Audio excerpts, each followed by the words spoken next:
Howdy, Daisy Air Gunners. We're back today, and we got another lever Daisy with us, but this is it's a bit different. This one is the first one I'll introduce on the channel. It's a little rough from a distance. It looks good, but it could probably use some TLC on this one. But I just want to bring this particular model to your attention. This is a model 95 Daisy. Okay, back in the day, I think they modeled some of the design after like certain guns to the point, maybe an old 95 Winchester, the old box Winchesters, with the magazine under the bottom, and the forearms awful similar in some ways. We'll say that. But we get you a look at this one. These are what we call wide body daisies. As you'll notice on the top, the centerpiece is about as wide as it is on a Red Ryder or a 111, but you've got some extra girth on the sides. That's where when I see one, that's what I instantly think is that's a wide body Daisy. This is the lines. It's a giveaway on that. And these are usually pretty smooth shooters too. But we'll get you a look, like we say, from bow to stern.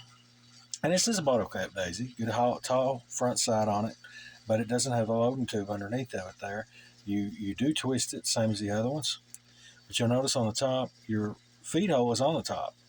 So you got a little catch. When you rock it, rotate it, it opens up that little door, that gate, and that's where you'll pour from the top. These are good old messy daisies to load. They usually run everywhere. So there's methods. I think most of the time I'll cup my hand like that and pour in that way, and it tends to help with that. But yeah, they're interesting. They are. And I had a little hole drilled for a strap point, I guess. Like I said, the finish on this one is it's toasty. It's pretty rough, chipping, flaking. Got some fine rust on it underneath that. Nothing pitted, but it could use a little TLC. I just hate to refinish some of these to the point. You see, these are all scratches, just scratches. It's not, rub my finger over it. It's not rough. That's not rust. Well, it might be fine surface, but it's what it is. And that's like we say, the straight lever and the line lever. It's got the line design in it than Daisy.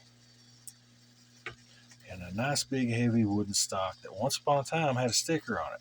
And I'm thinking that probably would have been a Daisy sticker. Might be wrong with that. But this is a 1974. I said she's a bit wider than a regular Red Ryder to match this body style. We'll get you a look at the other side.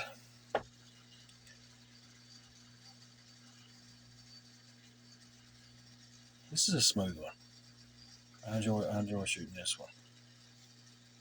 So usually if I run them, I don't go to the trouble to really restore greatly because I don't want to mess them up. Yeah. Now these are interesting because you had the wooden buttstock on all these, good heavy wooden buttstock.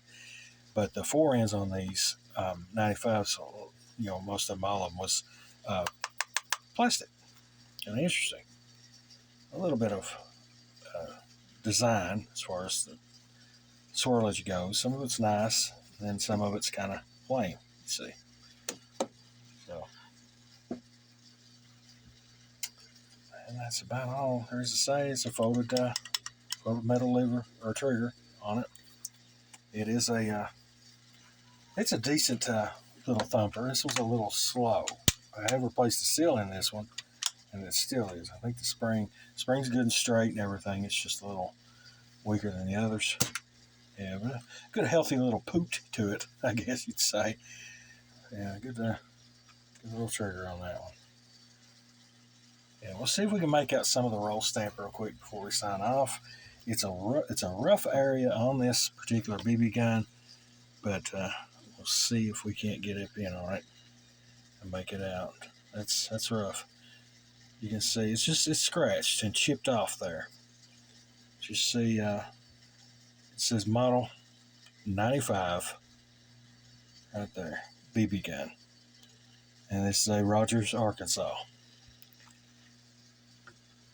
I think eventually might wind up probably just refinishing this one and fire blowing it or something. I really do. It's in good shape. The stock's decent shape. The foreend's in decent shape, and it just needs some metal work done. Good, clean that old crusty paint off and roll with it. But we'll we'll let you go on this one. Like I said, this is a 95. If you've never seen one, you've seen one now, and that's one of my examples. There, I think I've got another 95 that is another good runner I like using here, and but somebody I think's cold blued that one. Did decent had it, but it's a little green looking. You know how cold blue does on some steels, but that's a good smooth shooter though. It's a little harder than this one too. But thanks for tuning in, guys. And if you like what you saw, subscribe. If you really like it, maybe even thumb up and subscribe. So yeah. In the meantime, let's try to keep these smooth bores in the bullseye, and we'll catch you on the next video, guys. Thanks for watching. Take care.